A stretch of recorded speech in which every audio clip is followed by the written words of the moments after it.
কালিয়াগঞ্জ ব্লকের 8টি অঞ্চলের 8টি সংঘ রয়েছে মহিলাদের পরিচালিত। বিগত দিনে নিয়ম অনুসারে নোটিফিকেশনের মধ্যে দিয়ে মনোনয়ন পত্র জমা এবং পরে নির্বাচন সম্পন্ন হয়েছে। সেই নির্বাচনে তৃণমূলের মনোনীত প্রার্থী রয়েছে, তারা বিনা প্রতিদ্বন্দ্বিতায় জয়ী হয়েছে। নির্বাচনের পরে আজকে কালিয়াগঞ্জ ব্লক অফিসে 8টি সংঘের সম্পাদিকা ও সভানেত্রী সহ কমিটি গঠন প্রক্রিয়া সম্পন্ন হলো। এদিন কমিটি গঠনের পরে একে অপরকে সবুজ আবির মাখিয়ে শুভেচ্ছা বিনিময় করা হয়। উপস্থিত ছিলেন 2 জেলা পরিষদের কর্মাধ্যক্ষ নিতাই বৈশ্য ও লতা সরকার, অপর জেলা পরিষদের সদস্য রামদেব সাহানি, পঞ্চায়েত সমিতির সভাপতি হিরণময় সরকার, জেলা তৃণমূল চেয়ারম্যান শচীন সিংহ রায়, প্রাক্তন বিধায়ক তপন দেব সিংহ, রাজ্য সম্পাদক অসীম ঘোষ সহ অন্যান্যরা। কিরে, চিন্তায় আছিস? বড্ড বিপদে পড়েছি।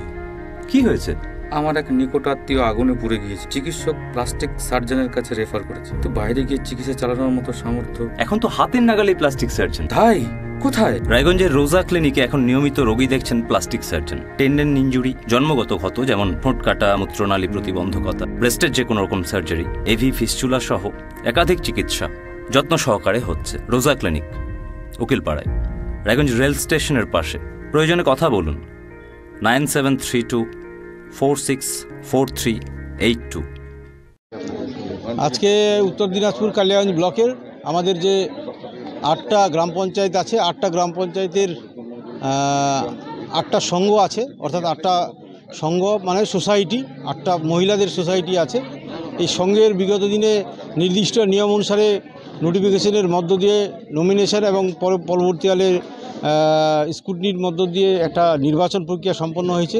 সেই নির্বাচন প্রক্রিয়ায় আমাদের তৃণমূল কংগ্রেসের মনোনীত যারা প্রার্থী আছে তারা বিনা প্রতিদ্বন্দ্বিতায় 8টা সংঘেই আমরা জিতেছি এবং সেই নির্বাচনের পরবর্তীকালে আজকে বিডিও অফিসে মহাসংঘের বিল্ডিংয়ে অফিস বেয়ারার অর্থাৎ অফিসের যারা কমিটির পদাধিকারী হবে, সেক্রেটারি, প্রেসিডেন্ট, কেশিয়ার ইত্যাদি যে পদগুলো আছে, এই পদগুলো 8টা যে সমিতি আছে গ্রাম পঞ্চায়েতের মহিলা সমিতি অর্থাৎ সোসাইটি সংঘ, সেই সংঘেরই অফিস বেয়ারার তৈরি হলো। আগামী তো 26-এ যে বিধানসভা, তার আগে এই সংঘটা তৈরি কতটা জোর মনে হচ্ছে? হ্যাঁ, অবশ্যই এটা খুব গুরুত্বপূর্ণ জিনিস, কারণ আমরা জানি যে এই 8টা সংঘের অন্তর্গত প্রায় 40,000 মহিলা প্রত্যক্ষ ও পরোক্ষভাবে এই সংঘের সাথে যুক্ত হয়ে আছে। এই যে সেলফ হেল্প গ্রুপ বা এসএসজি দলের মহিলারা, তারা আমাদের রাজ্যের মুখ্যমন্ত্রী মমতা ব্যানার্জির যে স্বপ্নের প্রকল্প আনন্দধারা, এই প্রকল্পের মধ্য দিয়ে বিভিন্ন রকম লোন ও সাবসিডিগুলো পেয়ে থাকে এবং এই লোন সাবসিডিগুলো যাতে আগামী দিনে সুন্দরভাবে পায়, এই বোর্ড সেটাই কাজ করবে এবং সেটা অবশ্যই 26-এর নির্বাচনের আগে আমাদের এটা একটা সেমিফাইনাল ছিল। কালিয়াগঞ্জ থেকে ভাস্কর রায়ের রিপোর্ট, কুলিক নিউজ।